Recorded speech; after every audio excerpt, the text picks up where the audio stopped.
The Bears are definitely going to be one of the more intriguing teams in fantasy all this year, especially depending what happens at quarterback. So let's just dive right in and start there at the top. With head coach Matt Nagy insisting over and over, Andy Dalton's going to be getting that starting nod as the season kicks off. My first question would be just, is there any possibility that this changes depending on what happens with the Titans this preseason game? I know Fields is starting. Is there any chance that he could change his mind before the season starts? Well, Matt Nagy is nothing if not stubborn. I think fantasy football owners certainly know that by watching the way he handled his running backs for a long time.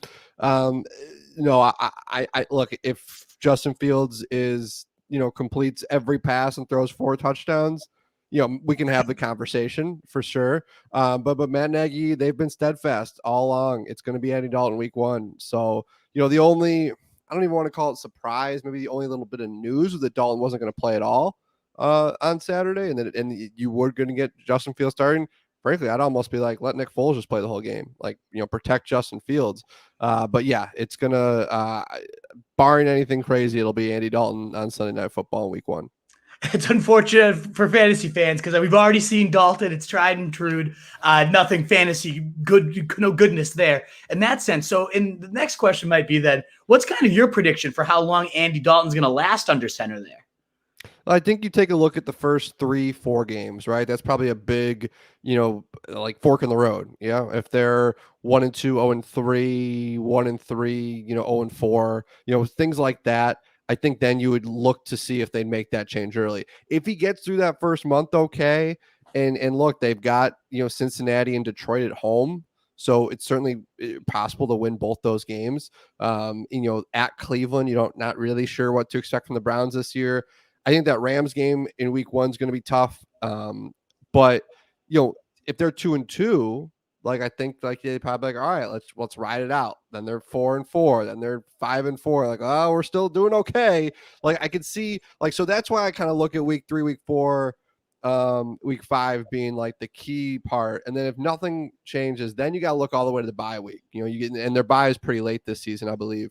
So you're talking mid-November. Then if they're under 500, maybe at that point they make the change. So I would say those are kind of the two big kind of spots to circle on your calendar for a potential change. Because the problem is, like, as much as this staff wants to be patient, like they also need to win. So like they can't sit around if they're 1-2, 1-3, and they know they've got this guy in Justin Fields just ready to go. I just don't know how long they can sit and wait. But like if they're just 500 for a while, like listen, the Bears have been perfectly content with that the past couple of years. So like maybe they'd be okay. I'll say this. I think here's what I think is the actual ideal scenario for the people who run the Bears. I think they would love it if they went like 10-7 and Andy Dalton started the whole season. Oh. Right? Like, yeah. I think if they like, they're thinking like, if we could win 10 games in Andy Dalton, make the playoffs, like that's a successful season. And that whole time, Justin Fields is learning and he's practicing, and we know what he's doing on the other practice field. Yeah. So I could, like, that's what they want. They want the 2017 Chiefs, and then they move on to Justin Fields next year. 2017 Chiefs, a lot more talented than the 2021 Bears. Yeah. So, but like just for everybody who's watching and listening, kind of gets where they're coming from. Like that's what they want to happen. I just think that's incredibly unlikely. I hate to say I'm rooting against the Bears then, but as a fantasy fan, I think we all would much rather see Justin Fields under center, and hopefully that scenario does not play out, because I've been definitely recommending Justin Fields, even though he's a bench stash, towards your later rounds as a guy that, if and when he gets on the field, certainly could do some damage. I guess that's my next question would be, what can we expect? Let's say he does take over. My ideal scenario is that kind of first one you said, they go 1-3, and we already have him on the field in 4 weeks. Let's say that happens. What are you seeing out of Justin Fields so far in practice, in the preseason? What do you think we could expect from him if and when he does get out there? Yeah, I mean, I think you can look at like recent rookie quarterbacks, especially the ones that have a running threat, and maybe the best ones. Like you can look at those stats as a good comp. Like I think Justin Herbert is certainly like top of that marker, and obviously not known for his running, but in terms of numbers, like he was one of the best rookie quarterbacks we've seen. Like I don't know if you can put him up there because he just doesn't have the horses around him.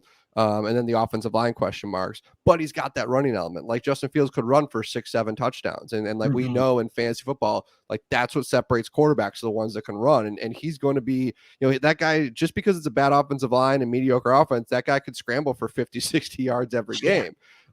So he's been really good in camp. He's had a pretty good preseason, some ups and downs, but like he's one of those guys who once he gets in, I could see him being like, he'll have a couple games where you're like, oh my God, fantasy weapon. And then a couple games like, oh, he's a rookie, right? Yeah. Like you're going to remember, okay, he needs time.